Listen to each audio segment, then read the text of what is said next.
So in this version of Mafia, that's from Good Old Games, a lot of the music is missing. So I decided to go out and find a Mills Brothers vinyl that included one song in particular, which is Moaning for You.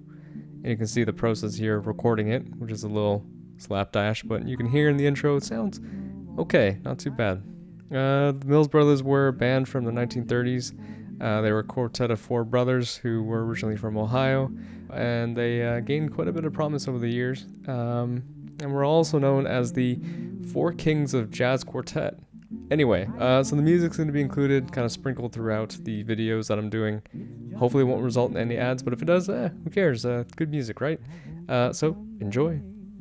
Haiti, Haiti, oh how I miss you. Hody, hody. So it's been quite a while since I decided to think about doing a Let's Play. And I decided, hey, you know what?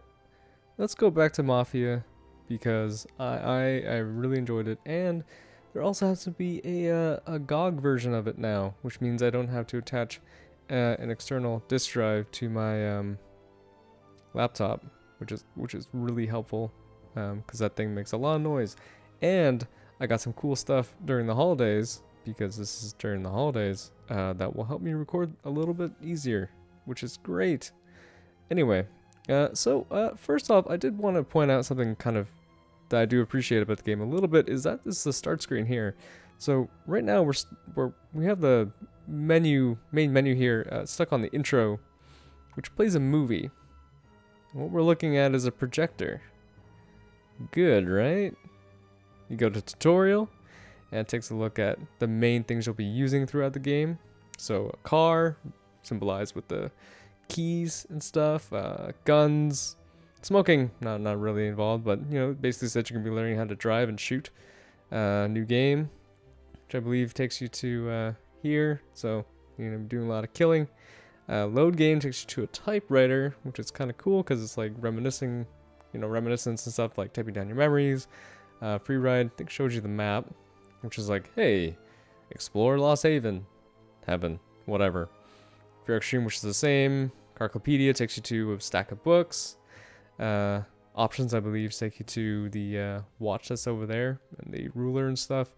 Credits takes you to this pretty hilarious photo of the team behind the game, I believe.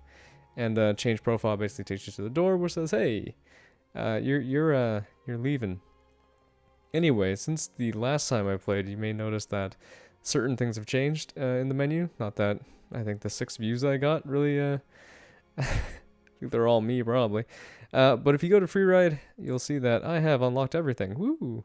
Well, almost everything. And free ride extreme mode has also been unlocked. So that's something that's changed there a little bit. And you'll see that most of the game is actually complete. So there you go. I decided that instead of playing the whole game, including all the Lucas Bertoni stuff, I might just be playing certain levels, just because, you know, certain parts of the game were more fun than others, I kind of find. So we'll see how far I get. I might just do certain levels. I might not do everything. Might not just have time to do that, realistically speaking, with everything else that's going on. But hopefully you can watch me do some fun things. I found after playing through the game again that there's a lot of crazy bullshit you can do, so that's fun. And we're gonna start that by going to Clark's Motel. Excuse my loud mouse if you can hear that. But the primer here is basically you are Tommy Angelo, and you've joined up with Salier's gang of mobsters. And right now you're collecting protection money from a bunch of different organizations and stuff, including this motel. Here, Tom. We'll be back in a bit. Okay. So Let's go. this starts a long standing tradition in this game of things not going well when Polly and Sam go off on their own, and usually Sam ends up getting taken hostage or something, and I don't see why Tommy is like blatantly being like, hey, I'm just gonna smoke around these gas pumps, no way I'm gonna die. Anyway, so I'm gonna show you something that you can do. Just hit my microphone. I'm gonna show you something that you can do in this area or this part of the game that can make things a lot better or a lot less fun when you play. And as soon as Polly scrambles out the door, I'll show you that. Oh, gunshots. Shit! Oh, my stomach. Bastards! Tom, I took one. You took a big one. It hurts. Christ, Paulie. I feel like getting stitched up in the 1930s might be a little bit more difficult than getting stitched up in modern day if you get shot. Get Sam. They want to beat some information out of him. Get him out of there. But I gotta get you to a doctor. That'll wait. First, get Sam. Yeah, look at those eyes. Okay, Tommy. So, from what you see of Tommy so far in the game, is he's not like a soldier or anything like that. He's kind of just a regular guy. Okay, so now what you can do, and we might come back to do this after, is you can actually shoot the wheels off of this car, and a guy will run out the motel later on, past Polly, who apparently will not shoot someone who's leaving, get in the car and take off, and you have to chase him in your little jalopy, which is less than fun. It's kind of like a stupid like chase down like that area. It's kind of annoying. Help! Somebody help! Anyway, so we're gonna come back and shoot the wheel off the car before we go through this whole area because there's a bunch of people with guns in there, and yeah, we're gonna circumvent that chase because that's like less than fun. I try not to shoot dogs if you can in the game. They do a lot of damage though, like 10 damage per hit, which kind of sucks. Anyway, basic thing with the game though when it comes to shooting, and I'm not really sure if this has been in here before, but you basically just like stay still as much as possible. Like you don't like, come on. Yeah, come on, there you go. You basically just aim using the arrow keys, like moving that way instead of like aiming like crazy like that. If you do that, it's just like the game is like way too precise, and like the hitboxes on the other guys are really like close to their bodies, so you basically end up like missing half of the time when you're shooting people. So much easier to just, you know, thought this door opened. Much easier just to sort of crouch and take shots at people and do it that way. Also, doing headshots kind of useless, and if you roll and dodge at the same time, you can ooh. If you roll and dodge at the same time, you can reload much faster, which is great. So we're just gonna wait a second for someone to show up. Oh. So the model 1911 is actually in my mind, the best gun in the game. It's semi-automatic gun, automatic gun. I don't know my guns. But it's like pretty much the best weapon. The Magnum I'm using currently is actually the most powerful in the game. But it's also, in a lot of ways, the least precise because you end up having to shoot like very slowly in comparison to other guns. I swear there's a way to get into the what's it called? The bathroom there to grab some Thompson or something. I swear there's a way to get in here. I don't know. Oh no, it's this one. Yeah, there you go. That's helpful. Thompson's probably the second best gun in the game, in my opinion. Humble opinion. The best gun in the game is the pump action shotgun, I think. Ooh. Here we go. The issue is that in this game, the basic way to do the most damage is to find a person and try to stagger them in some way. Oh boy, that guy's coming. I don't think I'm gonna be able to shoot off the tires now, but we'll see. If you can sort of stagger the person, sort of shoot them that way, then they you know, kind of end up getting stun locked. It's kind of like fighting game terminology, which isn't really suitable for like a Mafia playthrough, but whatever. Still works. And we're gonna go very slowly, and the music sort of cut out, which is kind of sort of killing the tension here. We're gonna shoot this guy. Oh, he's punching me. Oh, jeez. Oh, he's got me locked. Oh no. I'm gonna take him down with my big gun. You think you're gonna be able to kick my ass with this giant gun in my hand? Oh, he's invincible. Oh shit. See, having replayed this game, I found that there are like about 150 different ways to destroy the game entirely. One of them is like getting stuck on geometry, which is really difficult. Another is if you do things out of order, things get kind of funky. And sometimes a big thing that happens is Windows will decide to completely and utterly hate me for whatever reason, and it will just cut back to the Windows. So that's fun. It's nothing. You'll be all right. I find that actually happens the most if you skip cutscenes, so we're not going to skip any cutscenes. Oh man, that guy's tough. Oh shit.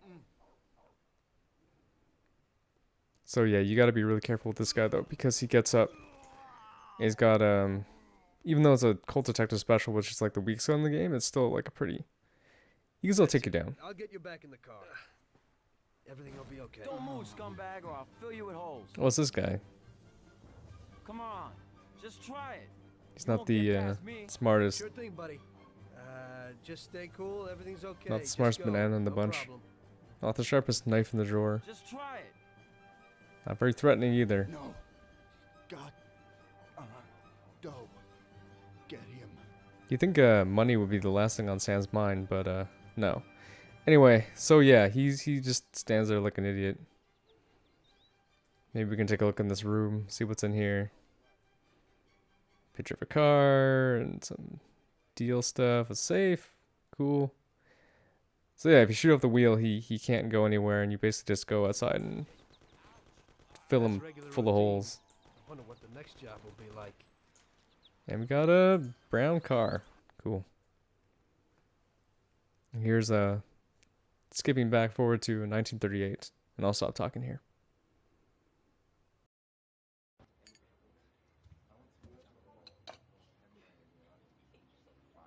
That's how I got into it. 1 minute a regular cabbie, the next a respected mafioso. You were all right with killing people? Usually people have a problem with that. You know, I ain't one of those people with a thirst for blood. I don't need violence in my life, and I don't look for trouble. But I also don't have any remorse. They wanted to outsmart us, so we had to outsmart them. No excuses. It was all the same to me.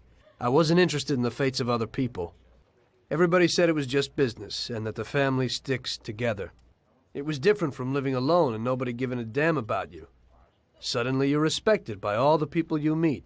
Everybody knows you can help them, but you can also destroy their lives. And everybody tries to ingratiate themselves to you. And what about the police? You just walked away, just like that, from a massacre. Didn't you have any problem with this? You work for the police. You ought to know. You know, the Mafia runs the whole city. The Salieri family makes over $25 million every year. The papers were full of it, but nobody saw nothing. If they wanted to stay alive. We paid off the bureaucrats $6 grand a month. Your bosses had liquor at trade price and got payouts for special jobs from both Salieri and Morello. Case closed, lack of evidence. Cops would even move shipments of drink for us. I guess you'd have heard something about that. So what about your two friends? Well, they were better off than you'd think. Salieri had a good doc for his boys, and it's not like he ever asked any questions. In a few weeks, they'd be healthy and back on the streets again. The only one who worried us was Morello. He wanted to be the big cheese, which Salieri couldn't let him do. Salieri had no intention of being in second place. You know, a person becomes a Don because of his thirst for power. And he doesn't care about any other rules than his own. That's how it is, Detective. So he'd be his own boss, independent of the police, of the state, of anyone. That's why a person becomes a Don. Salieri and Morello both wanted it all. They kept sparring with each other, but they both knew that if it all blew up, it would be hell. The big difference between them was in their methods. I heard a little story about Morello.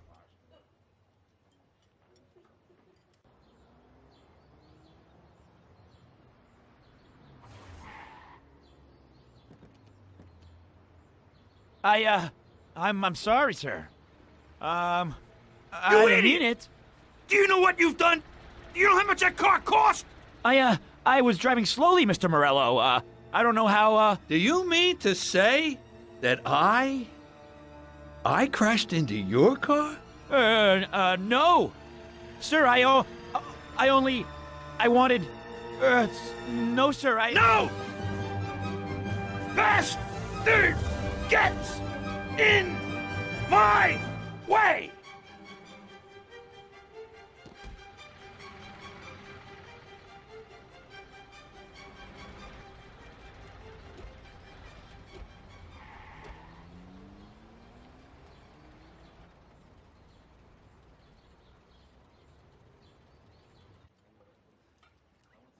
Salieri built his respect as a businessman. Everybody knew that they didn't need to fear him if they did what they should. They knew that if they needed something, they could come to Mr. Salieri. So Salieri made friends, often helped people with various problems, and expected the same in return. When somebody crossed him, they broke a cardinal rule, and everybody knew what would happen. Morello was just a mean bastard. He built his power through violence. Even his friends feared him. Most people just tried to avoid him.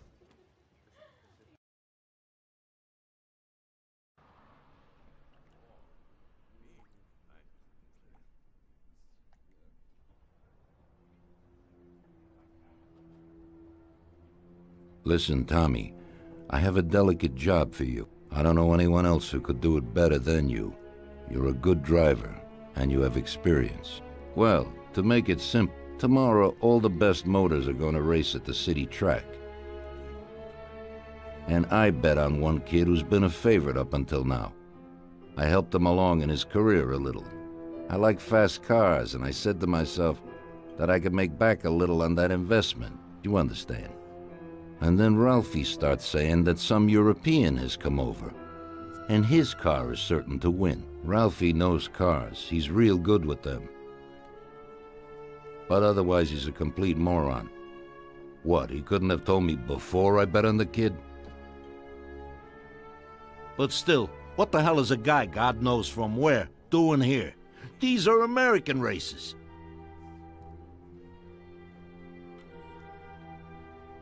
Me and the consigliere here were thinking about what to do, because a lot of our boys have bet the same as me, and they certainly wouldn't be happy if they lost their dough. And how would that make me look? Like an old idiot. Tommy, I can't let that happen. We thought, with our consigliere, about what to do with it. If something happens to him, that's no way. It won't be fair play. I won't enjoy my winning at all. Ralph told me that he knows a guy who guards the racetrack garage. Tonight, you're gonna go there and take this European's car to a mechanic who knows his way around these machines. He'll take a look at theirs and maybe improve ours. As soon as he's finished working on it, you'll take it back. It's important that the car is back in its place before anybody catches on. And don't even think about crashing it or getting caught by the cops. Are we clear? Yes, boss. If you pull it off, you'll of course get a share of the winnings. Now go. Ralph will tell you where and how. Interesting to see a little bit of hesitation from Tommy in that scene where he's like, but is that legal to do? But hey, Tommy, you joined the Mafia. You knew what you're getting into. So yeah, this is fair play, and this one you gotta steal the car. And basically you have to take the car to a guy named Luca Bertone. Oh man, I forgot I had this. And he'll tune up the car in a way that isn't exactly fair, as you'll see later on. I might skip this part of the episode, mission, and go right to the race. Honestly, it's just like you drive, you go to the racetrack, put the car in, take the car out, give the car over, take it back. There's nothing going on in the town. It's kind of just boring. So I'll skip to that, but in the next episode. So I'll see you then. Let's go punch Salieri first. Gotta get my big hands back. Oh yeah, got my boxer hands. You ready for the Salieri? You ready? Oh yeah. Oh yeah. Enjoying it. Oh, he's got a big gun. Ah! Gonna get it. Oh gee. And that's that pump action shotgun. Anyway, so we'll be back in the next part. Moaning